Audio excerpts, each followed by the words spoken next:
নীলফামারী ডোমার উপজেলার চিলাহাটিতে মাদক, জুয়া, চুরি, ছিনতাই, সন্ত্রাস এবং সামাজিক অপরাধ সংক্রান্ত বিষয়ে বিট পুলিশিং এবং আলোচনা সভা অনুষ্ঠিত হয়েছে।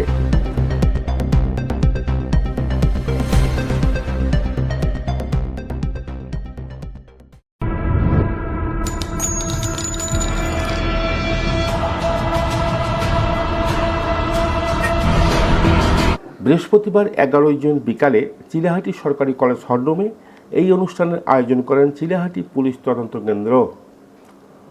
ভোগদাবরী ইউনিয়ন পরিষদের চেয়ারম্যান রেয়াজুল ইসলাম কালুর সভাপতিত্বে অনুষ্ঠানে প্রধান অতিথি হিসাবে উপস্থিত ছিলেন অতিরিক্ত পুলিশ সুপার সদর সার্কেল ফারুক আহমেদ PPM। এখানে কিছু বিষয় উঠে আসছে, আমি আর স্পেসিফিক না বলে ইন জেনারেল কিছু কথা বলে আমরা শেষ করতে চাই।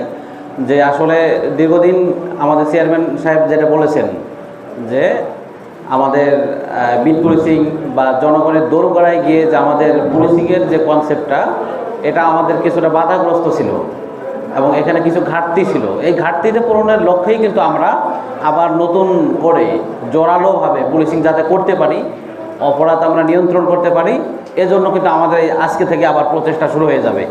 তো আমরা এইভাবে প্রতিটা, আমরা হয়তো ওয়ার্ডে যেতে পারবো না, প্রতিটা ওয়ার্ডে চিলাহাটির যা আইসি আছে এবং সংশ্লিষ্ট বিট অফিসার, আপনারা প্রতি ওয়ার্ডে প্রতি সপ্তাহে আপনারা মিটিং করবেন। চিলাহাটি পুলিশ তদন্ত কেন্দ্রের ইনচার্জ আব্দুল গফুর মিয়ার সঞ্চালনায় বিশেষ অতিথি হিসাবে ডোমা থানার অফিসার ইনচার্জ মোহাম্মদ হাবিবুল্লাহ, সমাজসেবক মোহাম্মদ হোসেন বাবু, বিট পুলিশিং উপদেষ্টা আব্দুর রৌফ, খলিলুর রহমান প্রমুখ বক্তব্য রাখেন। শুধু এইটুকু বলতে চাই দুই একটি কথা। এই বিট পুলিশিং 5ই আগস্টের পরে আর হয় নাই। এইটা যখন সরকার করার সিদ্ধান্ত নিয়েছিল তখন কথাটা এইরকম ছিল, বিট পুলিশিং এইরকম হবে যে জনগণের সঙ্গে পুলিশের একটা সেতু বন্ধন। কিন্তু এটা বিগত 2 বছর, মানে 5ই আগস্টের পর থেকে পুলিশ এবং জনগণের মধ্যে একটা দূরত্ব তৈরি হয়ে গেছে। আর এই দূরত্ব তৈরি হওয়ার কারণে অনেক অনাকাঙ্ক্ষিত কিছু ঘটনা বিভিন্ন জায়গায় ঘটতেছে, যেটা আমরা সবাই জানি।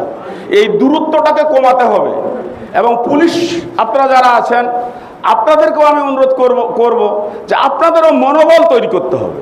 একটা কথা বলবো যে পরিবার হচ্ছে একটা সংগঠন কিংবা ছেলেদের জন্য মূল জায়গা হচ্ছে পরিবার। পরিবারে যদি আমরা সন্তানদেরকে ঠিকভাবে শাসন না করি, এই সন্তানই কিন্তু আস্তে আস্তে সব কিছু সীমা পার হয়ে দুষ্টামির সর্বোচ্চ সীমায় যাবে। অতএব প্রথমেই আমাদেরকে সতর্ক থাকতে হবে, আমাদের সন্তানদেরকে সঠিকভাবে মানুষ করার জোর চেষ্টা করতে হবে। আপনি যদি দেখেন আপনার পাশের বাড়ি একজন দুষ্টামি করতেছেন, তাকে শাসন করতেছেন না, ওই দুষ্টামিটা কিন্তু আপনার ছেলেও দেখবে, সেও কিন্তু দুষ্টামিটা শিখবে। আপনি যখন, আমি একটা কথা বলি, আমার যদি মুরগিটা সন্ধ্যার সময় না আসে, আমরা কিন্তু প্রত্যেকটা বাড়ি খোঁজ নিই আমার মুরগিটা কেন আসলো না, কিন্তু আমার আদরের সন্তানটা রাত 12টা পর্যন্ত বাসায় আসতেছে না, আপনি খোঁজ নিচ্ছেন না, বলতেছে এক সময় আসবে। বাবা, আপনার মুরগির যদি দরদ থেকে আপনার সন্তানের দরদ নাই। উক্ত অনুষ্ঠানে এলাকার ইউপি সদস্য, সুধীজন, গণ্যমান্য ব্যক্তিবর্গ ছাড়াও গণমাধ্যম কর্মীগণ উপস্থিত ছিলেন।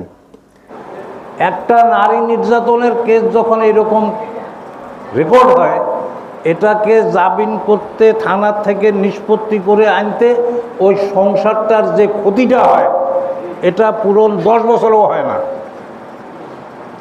তো অতএব এই জিনিসটা আপনারা একটু নজরে রাখবেন। মাদক তো সয়লাভ হয়েছে, এটা সত্য।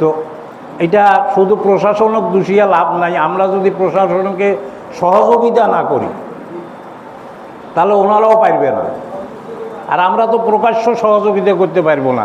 যেহেতু আপনারা আজকে চাকরি করবেন, কালকে ট্রান্সফার হবেন, আমাদের কিন্তু আমাদের জায়গায় থাকতে হবে। আমরা আপনাদেরকে ইনফরমেশন দিতে পারি যে এই জিনিসটা হচ্ছে। আমরা তো এখানে আমাদের শত্রু বাড়াবো না। আমরা যখন বলতে যাব তখন আমাদের শত্রু হবে। কিন্তু হ্যাঁ, আপনারা যদি বলেন যে আমরা দেখায় দিব, সাক্ষী হইতে হবে কেসে, তাও হবো। এলাকায় মাদক, জুয়া, চুরি, ছিনতাই, ইফটিজিং, নারী নির্যাতন প্রতিরোধে সকলকে ঐক্যবদ্ধ থাকার আহ্বান জানান অনুষ্ঠানের প্রধান অতিথি। আনিসুজ্জামান মানিক, সার্কি নিউজ।